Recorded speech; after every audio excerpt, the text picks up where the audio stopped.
Hi mga ka-Hackstyle! For today's video ay pag-usapan natin kung paano mag-update ng Google Play Store. Kung halimbawa hindi mo pa alam, panoorin mo tong video ito dahil baka ito ay isang dahilan kaya hindi ka nakakapag-install ng application sa Play Store.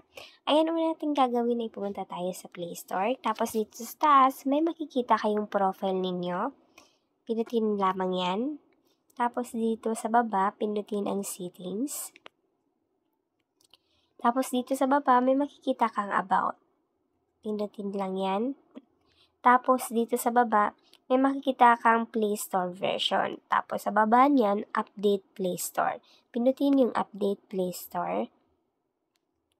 Ayan, yung sa akin kasi, Google Play Store is up to date. Ibig sabihin, updated yung Play Store ko. Pero kung halimbawa yung sa inyo ay hindi updated, lalabas yan update.